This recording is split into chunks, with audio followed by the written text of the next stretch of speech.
বংশগতি বা হেরিডিটিটা কি?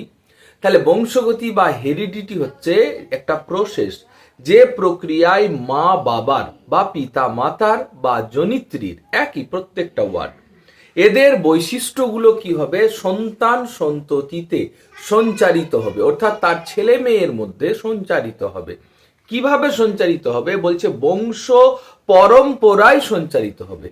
মূল কথা হচ্ছে মা বাবার যেটা বৈশিষ্ট্য আছে, মা বাবার যেগুলো ক্যারেক্টারিস্টিক্স আছে, সেটা বংশ পরম্পরায় সন্তান সন্ততিতে যে সঞ্চারিত হচ্ছে, মানে যেতেই থাকবে, থামবে না, সঞ্চারণ হওয়া, মানে বংশের পর বংশ, তারপরে আবার বংশ, এইভাবে সঞ্চারিত হতে থাকে।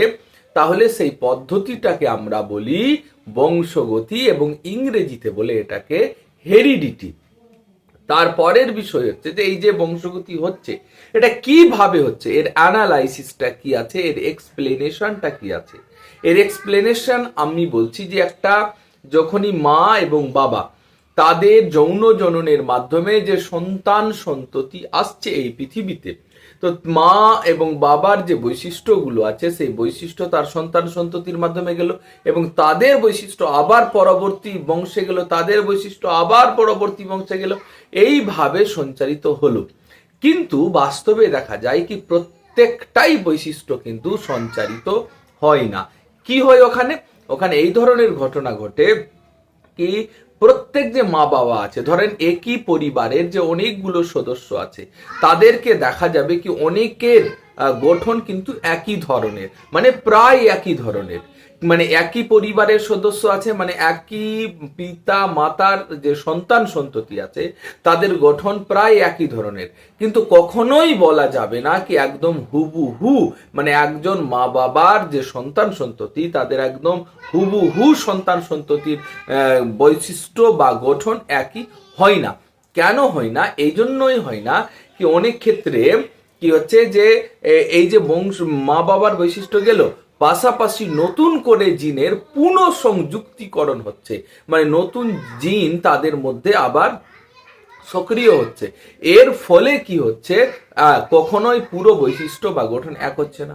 নাম্বার 2 হচ্ছে পরিবেশগত কারণে এক হচ্ছে না, কি এই যে পরিবেশ, জীব যে বিভিন্ন পরিবেশে থাকছে, সেই পরিবেশ থেকে অনেকগুলো বৈশিষ্ট্যকে অ্যাডাপ্ট করছে, সেই বৈশিষ্ট্যগুলোকে গ্রহণ করছে, ফলে এক হচ্ছে না। নাম্বার 3 হচ্ছে আকস্মিক পরিবর্তন হচ্ছে জিনের, যেটাকে আমরা মিউটেশন বলি। এই যে মিউটেশন ঘটছে, মিউটেশন ঘটার জন্য কখনো জীবের বৈশিষ্ট্য এক হবে না, এই জন্য ভিন্ন ভিন্ন বৈশিষ্ট্য যুক্ত হবে। ফলে মা বাবা যে বৈশিষ্ট্যের মধ্যে আছে, তার সন্তান সন্ততির বৈশিষ্ট্য আলাদা হয়ে যাচ্ছে। তাহলে কিছু বৈশিষ্ট্য এক থাকলেও অন্য বৈশিষ্ট্যগুলো আলাদা হচ্ছে। তাহলে এই যে আলাদা হলো, এটাকেই বলা হয় ভেরিয়েশন।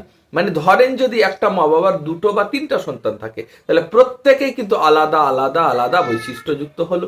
এর মানে কি হচ্ছে, ওদের মধ্যে ভেদ দেখা গেল, ভেরিয়েশন দেখা গেল, মানে বিভেদ দেখা গেল, মানে আলাদা আলাদা রয়েছে।